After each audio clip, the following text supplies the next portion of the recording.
Hey, I'd like to welcome you to another episode of Mission Matters. My name is Adam Torres, and if you'd like to apply to be a guest on the show, just head on over to missionmatters.com and click on Be Our Guest to apply.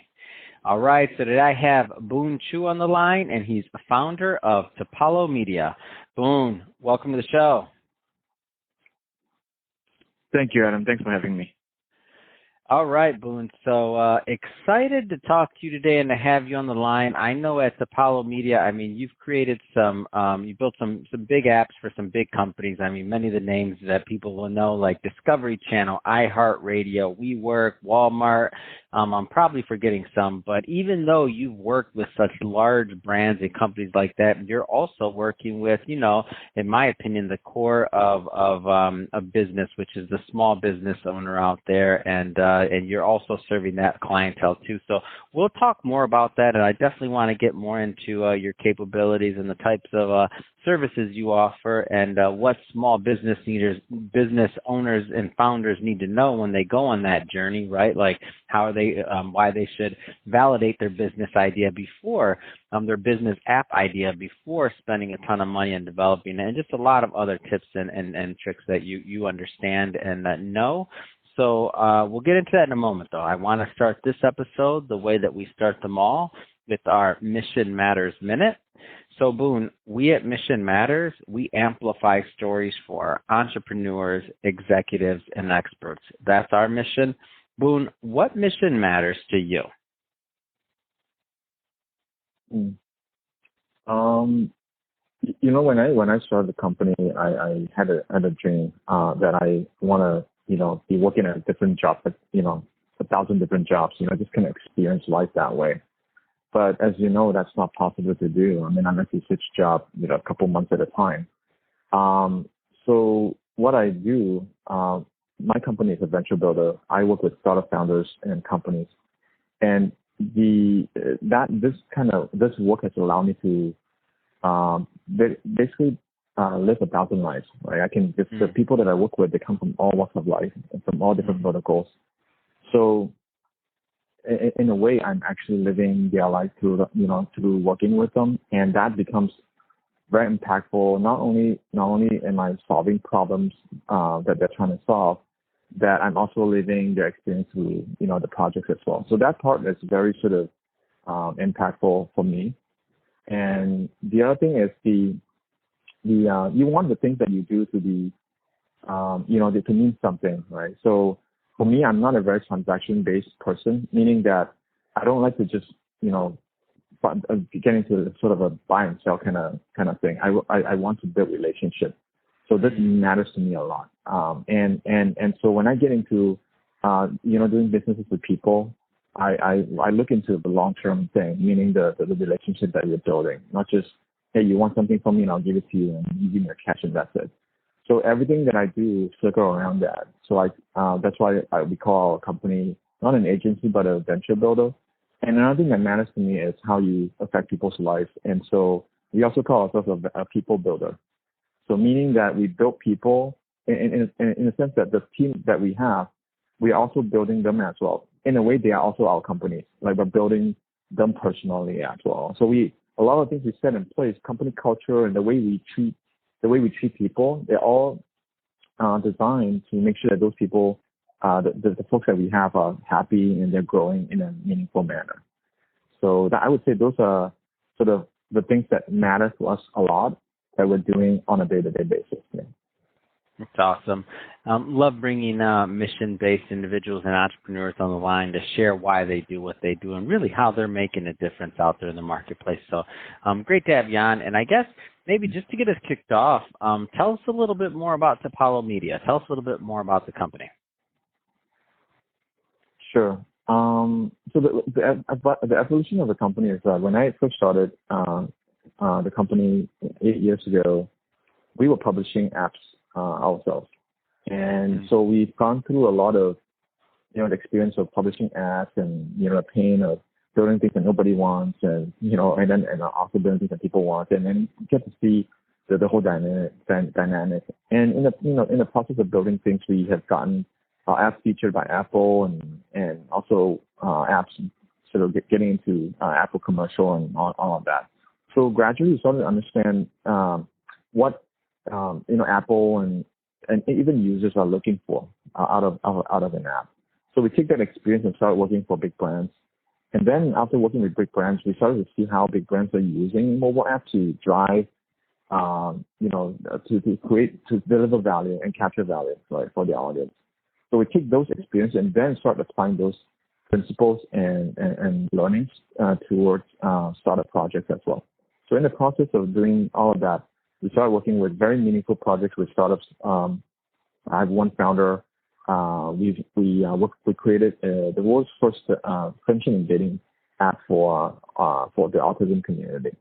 So that was a very cool project. And this is one of the things I really love about building things with startup founders is that the prompt is so unique and so innovative. Like the way they try to solve the problem is so innovative that it's very different than building things for bigger companies.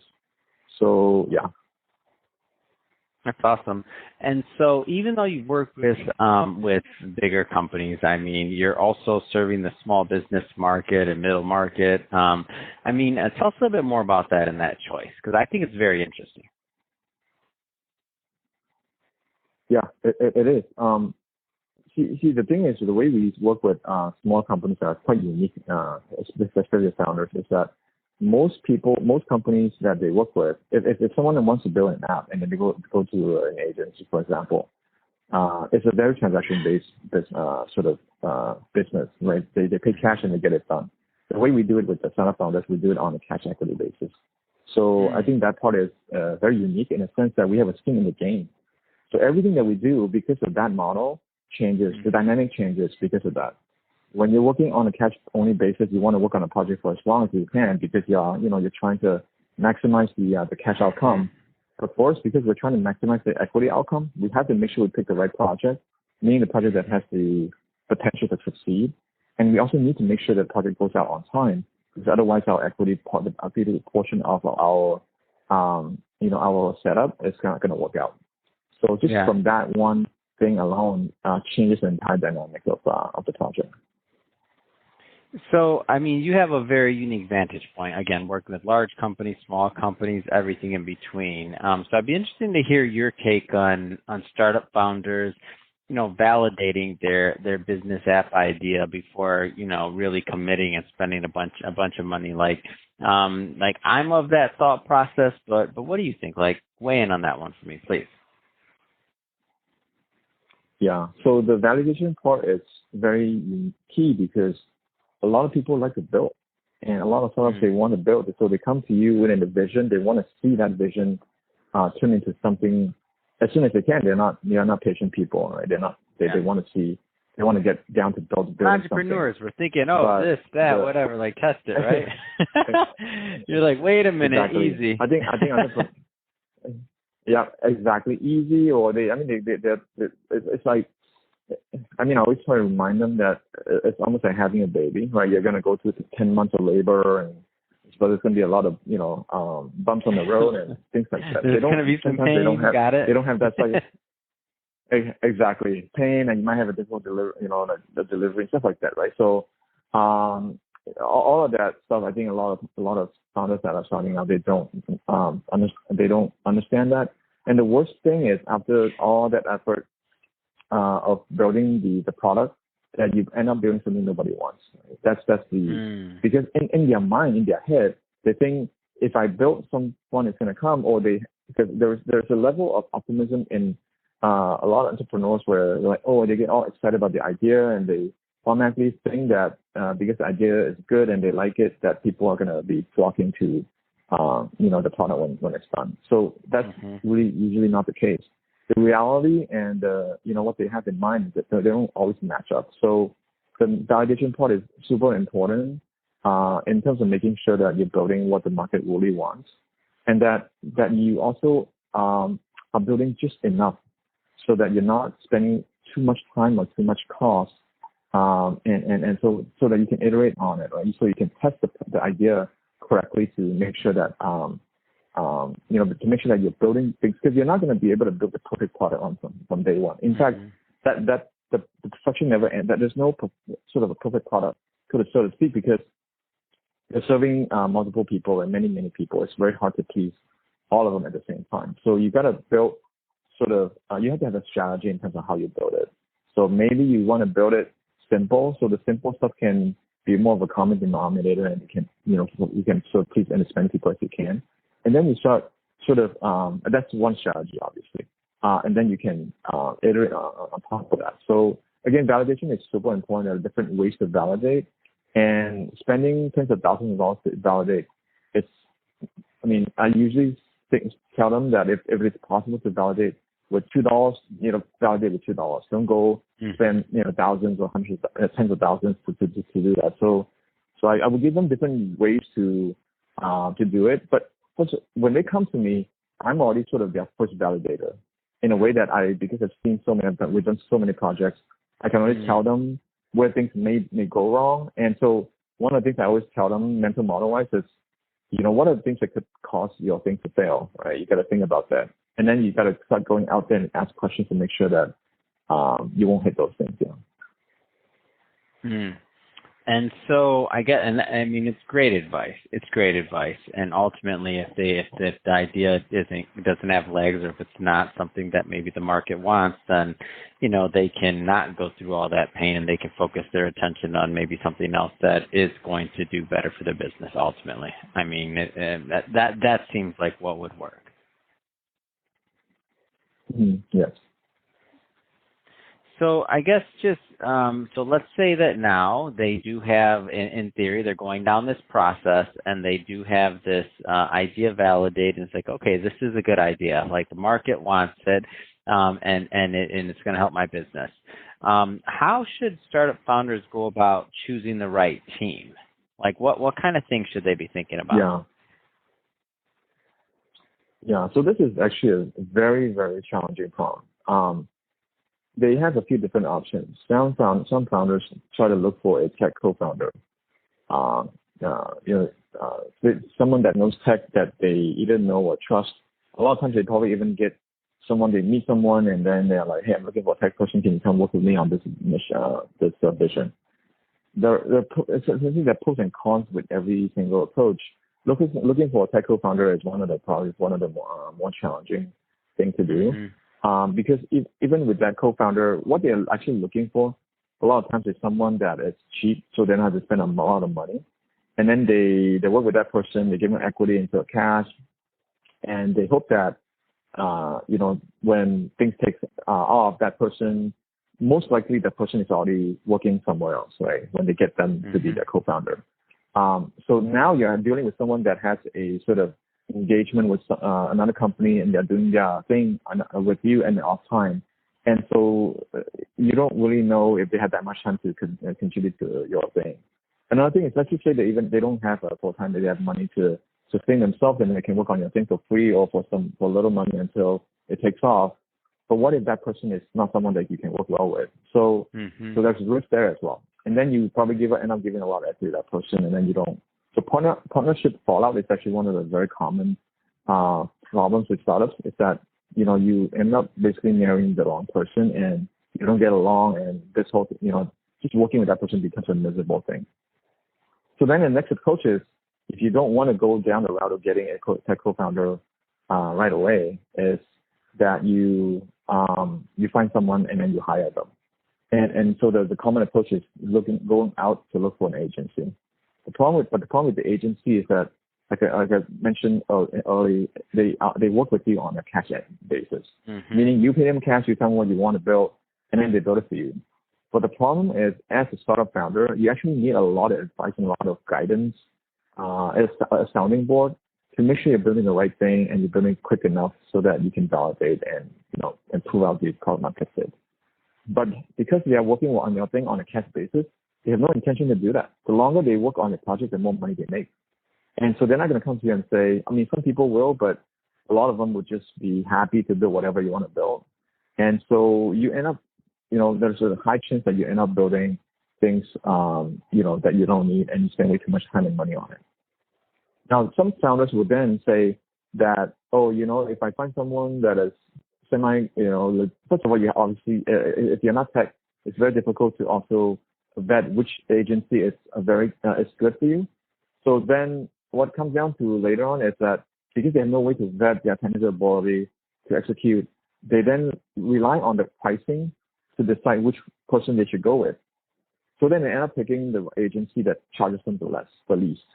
And so that becomes a problem because the agencies are now competing on they're basically price bidding right there on your project. So you end up getting the sort of the cheapest person to execute your thing, but they need to make money. So what that means is that if you're paying them $10 an hour to $15 an hour to build your thing, they're probably paying their guys like $5-10, right? They have to maximize the profit by squeezing their people. And so you're really getting sort of the least capable people to work on your thing. So that's already a problem that you're sort of a seed of a problem that you're sort of sowing right from the start. Yeah, it's like the system's that's broken why right there in the beginning. Exactly, because it's almost like you're getting into a relationship for the wrong reason, right? Like it's almost like I'm dating you or marrying you because you're rich or because you're that's the wrong reason to be getting into a relationship. And so I think the agency model, because they don't have a skin in the game, and really the skin in the game is really making cash. They don't align. You don't have that alignment right from the start. So then for you to get things done on time and within budget and even building the right things, kind of difficult with that model. So then, what else is left? Like what are the options do you have? So this is the reason why I basically sculpted our company, turned our company from a traditional agency model to a venture building model. So the way, as I mentioned, is that we work with them on a cash equity basis.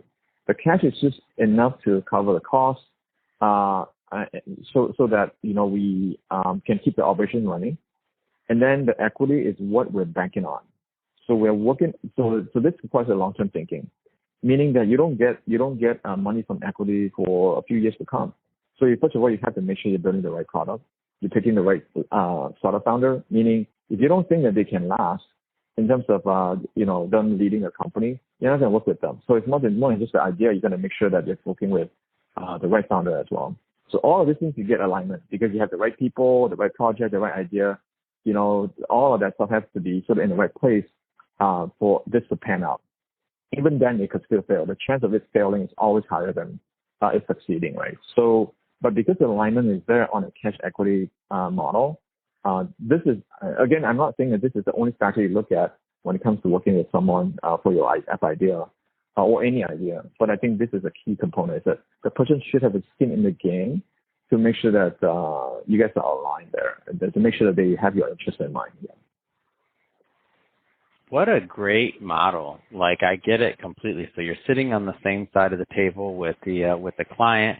You're incented to get the project done. Obviously, you at least have to break even on your costs, but you're banking on the equity on the back end to really make your profit. And so you're really making yourself as you are actually making yourself a long-term partner, to where as the company grows and other things happen, like, you still have a vested interest in making sure that tech works and that it's also evolving with the needs of the company. Am I right on that, or?